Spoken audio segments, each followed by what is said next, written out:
So commonly when clubs move to a new stadium, it's because their old one has been sold and there have been houses built on it. But this isn't the case for every single stadium. Some actually do lie abandoned for a long time. And in this video, we're going to be looking at the top 10 abandoned non-league stadiums. This video is sponsored by OneFootball, and you can actually find out about what games are taking place at what stadiums using the app. If you go and look at future fixtures, you can actually scroll down and see all information about where the game is taking place, as well as loads of different information as well on the app. And if you want to download that app, link is going to be in the top line of the description. But anyway, let's get straight into the video with number 10. And number 10 is the home of Yeading, the Warren. The West London-based side used to play here before merging with Hayes to form Hayes and Yeading back in 2007, and they moved to Church Road, the former home of Hayes. They played there for 4 years before the ground was demolished in 2011 and had to go and ground share with the likes of Woking, Maidenhead United and Beaconsfield, but before moving to the SkyX Community Stadium, a newly built ground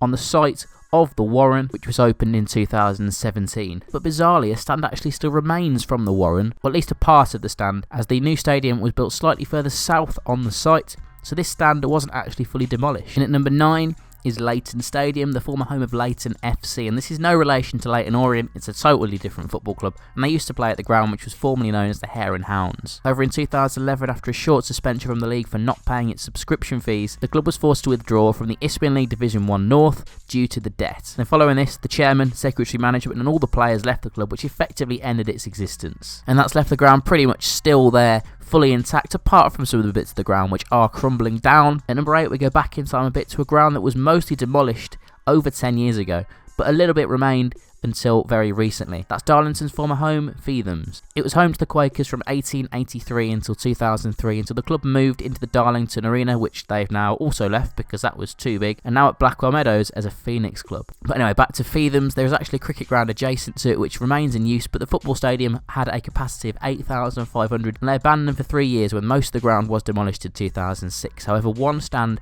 behind the one goal remained for many years afterwards and only was demolished recently due to a housing project being started. And at number 7 is Scarborough's former home, the McCain Stadium. Similarly to Darlington, this was a club that was in trouble and had to reform and move into a newer but smaller ground. The McCain Stadium was home to Scarborough from 1898 until the club dissolved in 2007, and arguably has one of the best nicknames for a football stadium in the world: the Theatre of Chips. It had a capacity of 6,408, and following the new Phoenix club being formed, they're actually looking to potentially move back into the stadium, but a fire started in the changing rooms in late 2008 scuppered the plans as repairs would be too expensive. It then lay abandoned until it was demolished in 2011. It took until 2017 for something to be built on the site when a Lidl popped up. And number 6 is Gloucester City's former home, and hopefully in the near future their new home, Meadow Park. The club moved into Meadow Park in 1986, a 4,500 capacity stadium with 560 seats. But the floods taking place on the 22nd of July 2007 saw the ground 8 feet underwater. Only the top of the goalpost could be visible. This was the third time in 17 years that the stadium had been flooded. The club had no choice but to abandon the ground for the foreseeable future. They had to ground share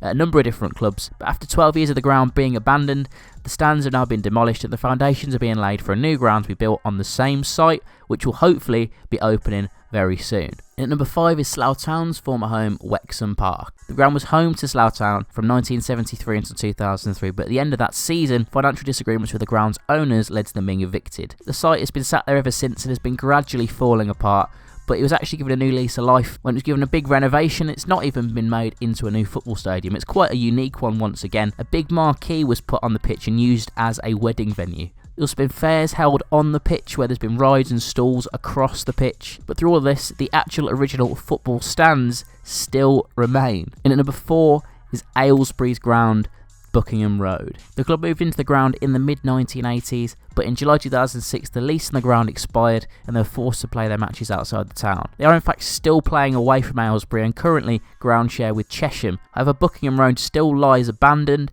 and it's slowly become more derelict and more overgrown as the years have passed. Number 3 is Neame Park, which was the former home of Irthing Diamonds from when it was built in 1969 up until 1992, and after they merged with Rushden Town to become Rushden Diamonds, the ground was given drastic redevelopments of up to £30 million. New stands were built to make this ground a really nice ground, but in 2011 Rushden Diamonds were liquidated and Kettering Town actually moved in for 18 months. However, when they suffered similar financial problems to Rushden Diamonds, they had to move out in November 2012. The stadium has a capacity of 6,441 with 4,641 seats. Well, it did, but now it has actually been demolished. The stands were pulled down in 2017, and this was after AFC Rushden Diamonds, the Phoenix club for the original club, decided that Nîmes Park was going to be unsuitable for them at their current level, presumably because of the potentially high costs which were one of the causes of the club being liquidated in the first place. And at number 2 is another former home of Kettering Town. This is Rockingham Road. Kettering called it their home from 1897 until 2011, and at the time of its closure the ground had a capacity of 6,264, including 1,800 seats, but the lease ran out on the stadium and the club had to move out and move into Nîmes Park. The club currently ground share with nearby Burton Park Wanderers, and the fans of the club had actually hoped that they would return back to their former home, but it was demolished after 6 years of abandonment in 2017, ready for 49 houses to be built on the site, and though building work hasn't started yet, it certainly makes a return for football almost impossible. In at number 1 is certainly one of the most unique ones on this list because it's abandoned but not abandoned at the same time. It's the home of St Leonard's. It's called the Firs. The ground was used by Hastings Town until they moved into a new ground in 1993 that was literally next door and used to be the home of Hastings United. During the summer of 1993, the ground was redeveloped so that St Leonard's could move in. Further developments were made to the ground in 1996 to allow the club to enter the Southern League after their initial application to join was rejected. However, the club folded in 2003 and the ground was briefly used by St Leonard's Social FC, but it's now got a 5-a-side AstroTurf pitch and a basketball court where the pitch used to be. The stands aren't demolished, so you can still see that it used to be a football stadium. There's loads of graffiti about, as you'd expect in an abandoned football ground, but it's just interesting to see that there's a basketball court and a 5-a-side Astro pitch, literally where the pitch used to be, and this is all right next door to a football ground that is currently in use as an actual football ground. I think that whole situation is very unique, and that's why this is number 1 on the list. There you have it, that is it for this video. Which of these stadiums did you not know were actually abandoned? Let me know in the comment section down below. If you enjoyed this video, remember to hit that like button and subscribe as well to stay up to date with loads of different content from non-league football. I'm trying to get to 15,000 subscribers by the end of the season. If you could help me get there, that would be absolutely awesome. So yeah, hope to see you in this video, and thanks for watching.